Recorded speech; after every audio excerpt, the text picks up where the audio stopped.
Can I ask you one more little thing? Yes. Is that, through this process of learning and growing, and I am almost on the verge of, it's almost like what I really want is there, and I can see it almost, and I can feel it, but it seems... Describe to us in emotional terms, if you can, what that feels like when you know it's there, you can feel it. What's that emotion that you're describing? Is it disappointment? Is it frustration? No, sometimes I say to myself, okay, you're getting there, so be patient. But why are you telling yourself to be patient? Because impatience, that's it. Impatience is the emotion that you're feeling. Yeah. Impatience. Yeah. So impatience will keep you from getting what you want forever. Because it's lack of consciousness. It's focused upon what you don't want. So you're on the right track as you talk to yourself to help yourself be less impatient. So you could acknowledge things that you once felt impatient about that now you don't have those worries about. You see, here's the thing. Most everybody thinks that once you get what it is you want, then you won't have impatience. And why would you? You wouldn't have any reason to have impatience because you've already got what you want.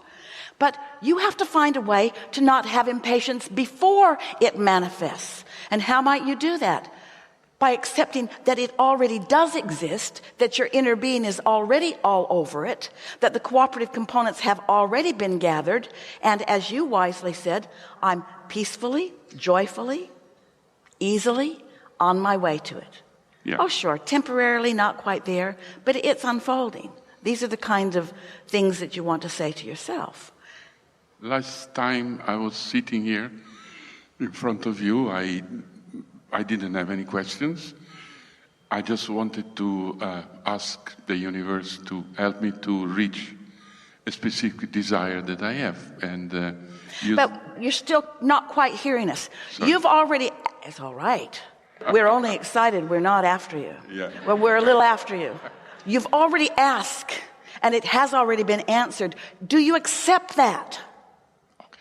Do you? Do you accept that?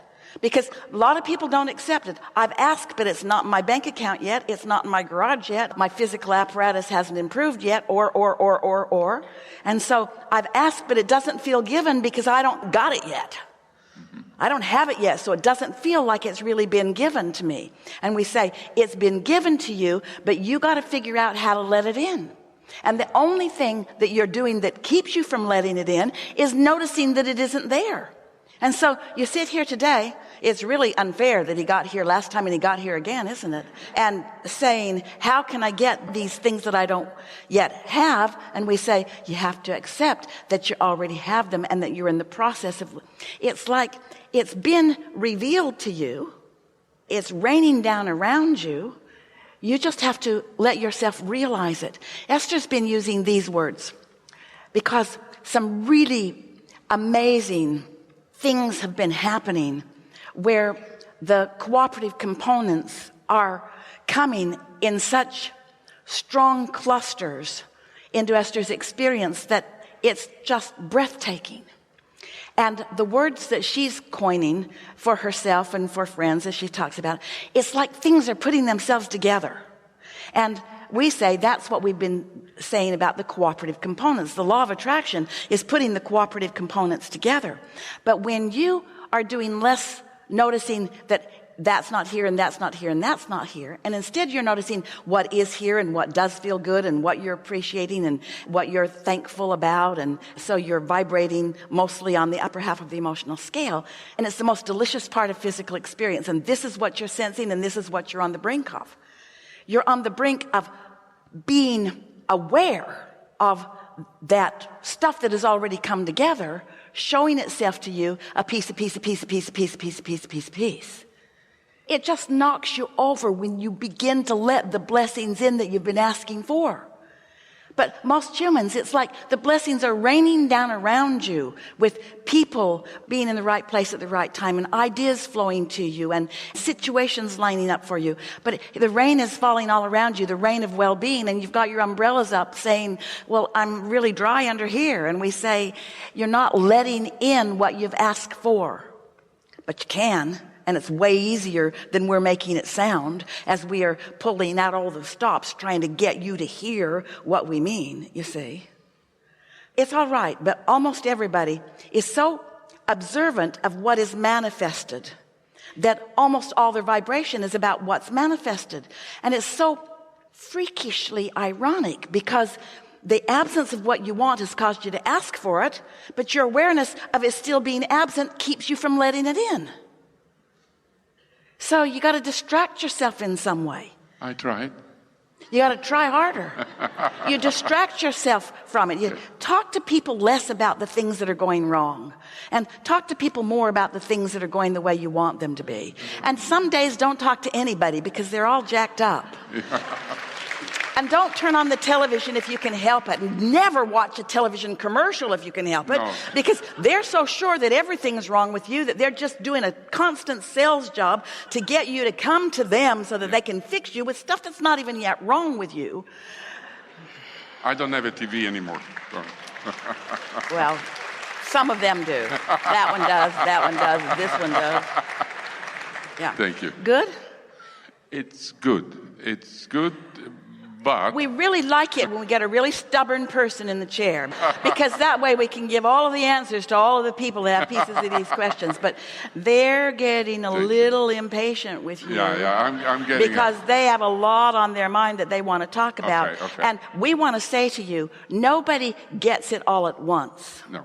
But you've heard enough from us here today. There isn't one thing that we've said to you that you don't already know. You just haven't been practicing it. Yeah. And so we want to point out one last thing to you. There's this continuum. We've been seeing it or describing it sort of like a train track. And you're like the train on the track. And on one end, going that way is the stuff you don't want, and going that way is the stuff you do want. And so you're on this track, but you're noticing what isn't happening, and so you're pointed that way. And then you do it a little more, and pretty soon you get trending enough, you get believing enough, you get expecting enough. You can't create outside your expectations. And that's so confounding to people, because life makes you expect things, and then you expect them, and then you can't get past those expectations. So you've got to find a way to selectively sift and to improve your expectations a little bit at a time, you see. So this train track, you're going 100 miles an hour, we'll say, in the direction of what you don't want. Well, you're not going to stop all at once and go 100 miles an hour in the direction of what you do want, but you can slow that train down. And this is the thing that most people haven't heard from us, and they don't really understand, and it's time for you to really get this picture in your mind.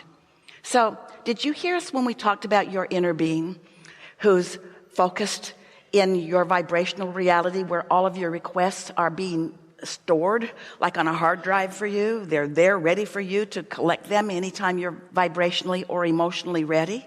So there your inner being is, being a very strong point of attraction and calling the cooperative components and calling you too. But if you're headed in the wrong direction, if you're headed toward what you don't want because of the things you're saying and thinking and observing and living, and it's all right, as you think more about what we've talked about here, and when you feel some negative emotion, you render the thought inactive by saying, it doesn't serve me. I'm not going to think about that. Esther's words are, as she writes on her little card to drop into her inactive box, it is my intention to render inactive my propensity to worry about stuff that I can't do anything about. So she'll write that down and drop it in the box.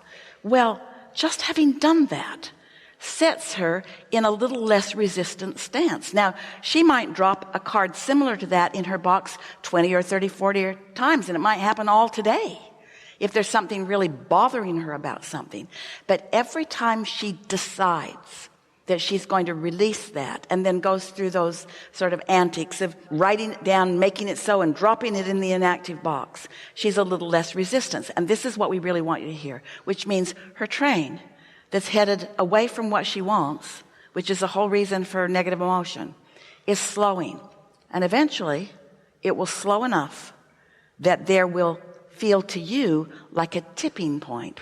What it really is you'll slow it enough that this calling will be able to grab you as a cooperative component and begin pulling you in the direction of what you want. So your expectation will improve and improve and improve and improve until there will be another tipping point where it will drop right into your see it, hear it, smell it, taste it, touch it, physical, manifested awareness. That's how every single thing works. Nothing that any of you are living is coming to you outside of your expectations. Now, we will acknowledge that some of your expectations, you were born into a family that expected that, and you saw them expect that, and they expected it, and they lived it, and you watched them live it, so you expected it. It's like Esther talking about her mother. When Esther went to school and started learning about grammar, it was pretty easy for her because her family spoke good grammar. We don't display it here often for fun. And so Esther didn't have a hard time learning because she'd been observing that. It was easy for her. And so some of you have come from environments where people just expected life to go well. And it did, and you observed it, and then you expected life to go well. And some of you are saying, well, that's not fair. Well, that feeling of injustice, that'll get you every time. Because there is this equal opportunity for you to be or do or have anything that you want. And some of you chose situations that were not a feathered nest, because you wanted to launch your own rockets of desire. You wanted to ask for your unique things. You wanted to build your life in a way that wasn't like everybody else did. But everybody gets to build the life that they want, and your source energy, who is part of your authentic self, will help you with every part of that, you see. And so, really, friend, we want to tell you two things. We love you, and you got to stop complaining about what's not coming.